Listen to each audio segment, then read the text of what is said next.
going to be reading another book. This is one of my favorite books of all time. It's called Koala by Mem Fox. Illustrated pictures by Pamela Laughs.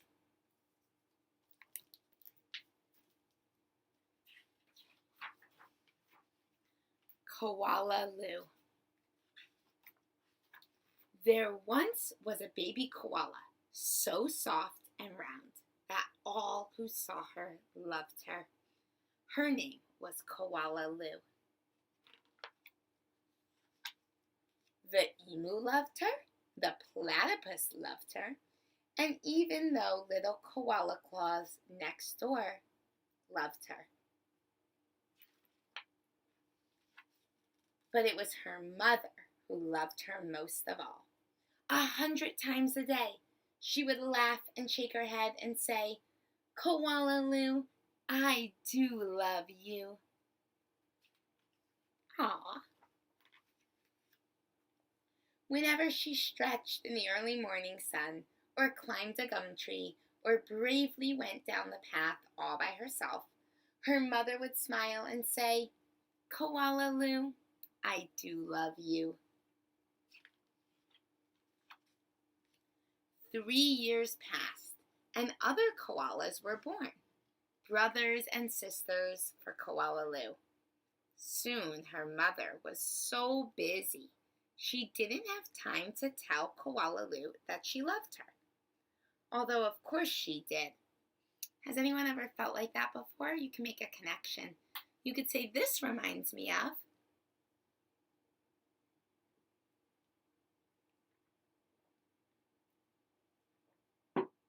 Yeah, maybe that's something you want to write about in your reader's journal. Like maybe I would write that this book reminds me of when my little brother and sister were born. My parents were so busy. They didn't have as much time anymore, and I felt a little sad.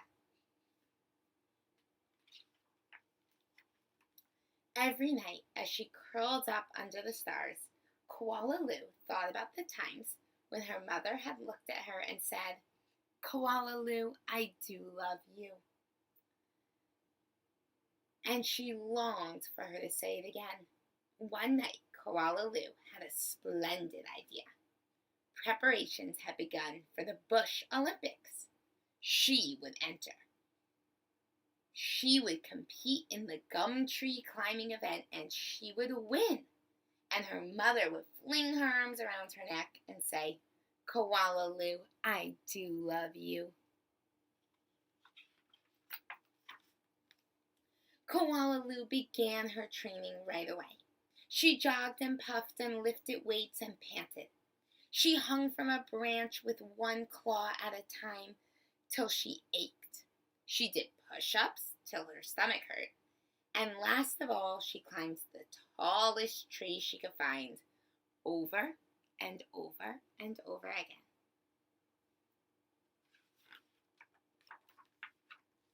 Sometimes her mother would watch her and ask, "How you going, Blossom?" "Fine, just fine," Koala would reply. At last, the day of the Bush Olympics arrived. Koala Claus had also entered the gum tree climbing event, and everyone knew how fast she was. But Koala was not scared. She saw her mother in the crowd and imagined her saying it again. "Koala, I do love you." Her heart filled with hope.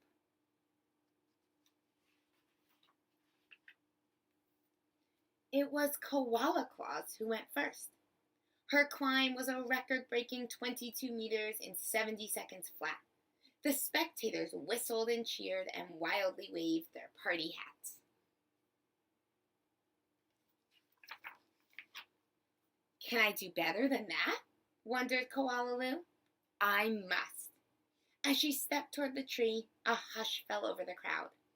"On your mark," said the kookaburra. "Get set, go!"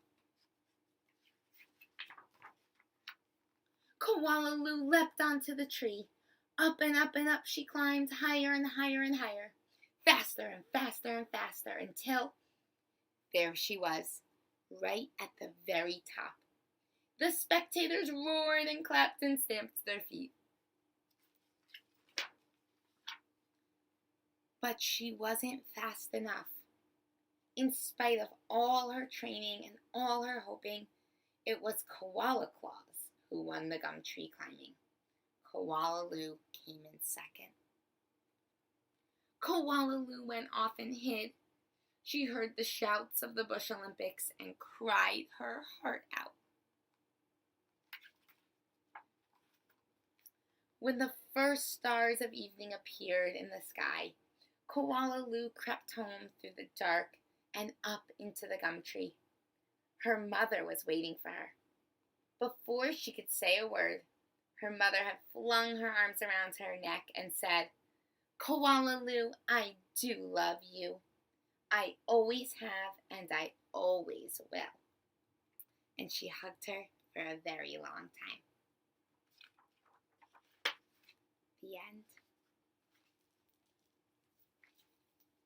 All right, readers, today your job is to get out your reader's journal. Write a response to this book. You can write about your favorite part, your favorite character, something that was funny or sad, or even a connection you made. You might want to write "This reminds me of." Here's the title. Make sure you write the title, Koala Lou, and the author, Mem Fox. Make sure you draw a picture and write sentences.